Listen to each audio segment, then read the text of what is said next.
అందరికీ నమస్తే అండి. Welcome back to our channel. ఎలా ఉన్నారండి అందరూ? నేను చాలా బాగున్నాను. మీ అందరూ కూడా బాగుండాలని మనస్ఫూర్తిగా కోరుకుంటున్నాను. ఈరోజు నేను మనందరికీ యూజ్ అయ్యే ఒక మంచి యూస్ఫుల్ వీడియో చేయబోతున్నాను. రాబోయే వైశాఖ అమావాస్య గురించి ఈరోజు మనం ఈ వీడియోలో తెలుసుకుందామండి. ఆ రోజు చాలా ప్రత్యేకత కలిగి ఉంది. మనకి వైశాఖ అమావాస్య, దీనిని ధన అమావాస్య అంటారు. అంటే అప్పుల బాధలు ఎక్కువగా ఉన్న వాళ్ళకి ఈ అమావాస్య రోజు లక్ష్మీదేవిని పూజిస్తే చాలా మంచిదండి. రుణ బాధలన్నీ కూడా తొలగిపోతాయి. అలాగే శనీశ్వర జయంతి, శనీశ్వర స్వామి అంటే శనిగ్రహం వల్ల ఆ ప్రభావంతో ఎవరైతే బాధపడుతున్నారో అలాంటి వాళ్ళు కూడా ఈరోజు శనీశ్వరుడికి పూజ చేసుకోవడం వలన చాలా మంచిదండి. గ్రహదోషాలన్నీ తొలగిపోతాయి. అలాగే పంచగ్రహ కూటమి, మామూలుగా గ్రహాల కూటములు అనేవి మనకి ఎప్పుడూ జరుగుతూనే ఉంటాయండి. కానీ పంచగ్రహ కూటమి 12 ఏళ్ళకు ఒకసారి మాత్రమే వస్తుంది.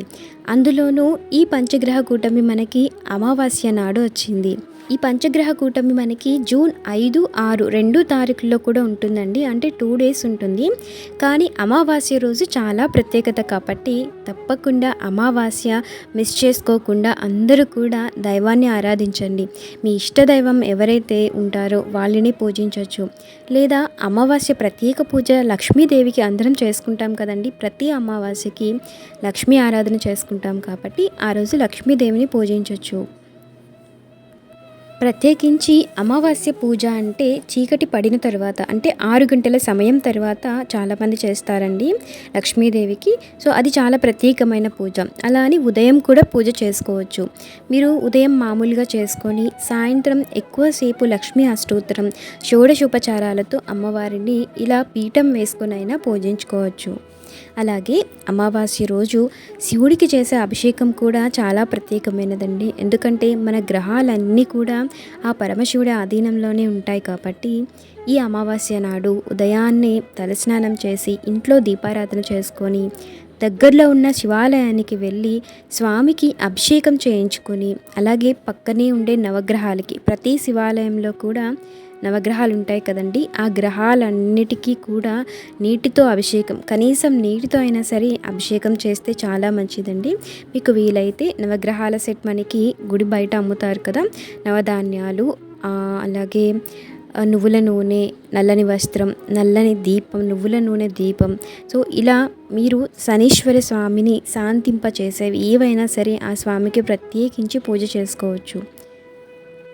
ఇలా నవగ్రహాలని పూజించేటప్పుడు శనీశ్వర స్వామి యొక్క అనుగ్రహం కోసం, అంటే శని బాధలు తొలగిపోవడానికి ప్రత్యేకించి నవగ్రహారాధన చేసేవాళ్ళు ఆ స్వామికి సంబంధించిన 2 స్తోత్రాలు నేను చెప్తానండి వాళ్ళ వీడియోలో. ఆ 2 మనసులో ధ్యానం చేసుకుంటూ ఆ స్వామిని పూజించుకుంటే తప్పకుండా శని బాధలు తొలగిపోతాయి.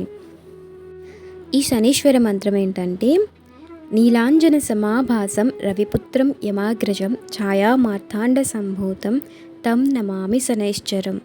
ఈ మంత్రాన్ని మీకు వీలైనన్ని సార్లు 9 సార్లు కానీ, 11 కానీ, లేదా 19 సార్లు, 21 సార్లు, ఇలా ఎన్నిసార్లు అయినా మనసులో జపం చేసుకుంటూ శనీశ్వరుని ఆరాధిస్తే చాలా మంచిదండి. ఆ రోజు మొత్తం కూడా మనకి శనీశ్వర జయంతి కాబట్టి ఆ మంత్రాన్ని మనసులో అనుకుంటూ ఉండొచ్చు. లేదు ఇంత పెద్ద మంత్రం మేము చదవలేము, మాకు రాదు అనుకునే వాళ్ళు చాలా చిన్న మంత్రం ఒకటి చెప్తానండి, అదైనా సరే మనసులో అనుకుంటూ ఉండొచ్చు రోజంతా. షమ్ అనే శబ్దం అంటే శనీశ్వరుడికి చాలా ఇష్టం అండి. కొన్ని దేవతలకి కొన్ని శబ్దాలు ప్రీతికరమని చెప్తారు కదా. సో అలాగే షం శనైశ్చరాయ నమః అనే మంత్రం చాలా పవర్ఫుల్ అండి. ఈ ఒక చిన్న మంత్రాన్ని మీరు రోజంతా పఠించినా సరే ఆ స్వామి అనుగ్రహం తప్పకుండా కలుగుతుంది. లేదా షం షం షం అని మనసులో అనుకుంటూ స్వామికి పూజ చేసుకోవచ్చు. అంతేకాదండి, ఈరోజు తిలదానం చేయొచ్చు, నువ్వుల దానం చేయొచ్చు. శనీశ్వరుడికి సంబంధించిన దానం తీసుకునే వాళ్ళు కొంతమంది పండితులు ఉంటారండి గుళ్ళో. సో వాళ్ళ దగ్గరికి వెళ్ళి నువ్వుల నూనె, నల్ల నువ్వులు, ఇలా కొన్ని, నల్ల వస్త్రం, ఇలాంటివన్నీ కూడా ఒక విస్తరిలో పెట్టి వాళ్ళకి దానం ఇస్తూ కొన్ని మంత్రాలు వాళ్ళు చెప్తారండి. మనం ఈ విధంగా దానాన్ని ఇచ్చి వాళ్ళకి దక్షిణ కింద ఇవ్వాలి. సో కొంత అమౌంట్ అనేది దక్షిణ కింద ఇచ్చి కూడా శనీశ్వర జయంతి రోజు శనిగ్రహ అనుగ్రహం పొందొచ్చు. అలాగే శనీశ్వరుడికి ఎంతో ఇష్టమైన నల్లని దుస్తులు ఆ రోజు ధరించినా కూడా చాలా మంచిదే అండి. ఇలాగే శివలింగానికి గుళ్ళో అభిషేకం చేయించుకొని ఆ రోజు లలితా సహస్రనామం కూడా పారాయణం చేసుకోవచ్చు. ఇలా ఉదయం పూజ చేసుకున్న తర్వాత సాయంత్రం సూర్యాస్తమయం అయిన తర్వాత లక్ష్మీదేవికి ప్రత్యేకించి ఆరాధన చేసుకోవాలండి. లక్ష్మీ అమ్మవారి ఫోటో కానీ విగ్రహం కానీ మీ దగ్గర ఏది ఉంటే అది పూజా మందిరంలో పెట్టుకొని పూజ చేసుకోవచ్చు. లేదా ఇలా సపరేట్గా ఒక పీఠాన్ని ఏర్పాటు చేసుకొని అయినా పూజ చేసుకోవచ్చు. ఈ పూజ చేసుకునేటప్పుడు అమ్మవారికి మన ఇంట్లో ఉన్న నెగిటివ్ ఎనర్జీ మొత్తం పోయి ఐశ్వర్య ప్రాప్తి కలగడం కోసం అని చెప్పి ఈ విధంగా ఉప్పుతో ఐశ్వర్య దీపాన్ని పెట్టుకోవచ్చండి. ఇక్కడ వీడియోలో కనిపిస్తుంది కదా. సో ఈ ఐశ్వర్య దీపం నేను ప్రతి వారం పెట్టుకుంటాను. అలాగే అమావాస్య రోజు కూడా తప్పకుండా పెట్టుకోవచ్చండి. ఇలా ఐశ్వర్య దీపాన్ని పెట్టుకొని ముందుగా గణపతిని పూజించుకోవాలి. చిన్న వినాయకుడి విగ్రహం కానీ లేదా పసుపుతో చేసిన గణపతికి కానీ వినాయకుడి పూజ చేసుకొని ఆ స్వామికి ధూప దీప నైవేద్యాలను సమర్పించిన తరువాత లక్ష్మీ అమ్మవారిని ఆరాధించాలి. ఇక్కడ నేను లక్ష్మీదేవికి అష్టోత్తరం, తామర గింజలు, చిట్టి గాజులు, రూపాయి బిళ్ళలు ఇలా వీటన్నిటితో అమ్మవారి అష్టోత్తరం చేసుకుంటున్నానండి. ఒక్కొక్క నామాన్ని చదువుతూ ఒక్కొక్క రూపాయి బిళ్ళ, చిట్టి గాజు అలాగే తామర గింజని అమ్మవారి ముందు ఉంచుతున్నాను. అలాగే నా దగ్గర లక్ష్మీ గవ్వలు కొన్ని ఉన్నాయండి. సో వాటితో కూడా అమ్మవారికి పూజ చేసుకున్నాను. మీ దగ్గర ఇలాంటి మంగళకరమైన వస్తువులు ఏవైనా ఉన్నట్లయితే అమావాస్య రోజు లక్ష్మీ పూజ ఇలా మీరు కూడా చేసుకోవచ్చు.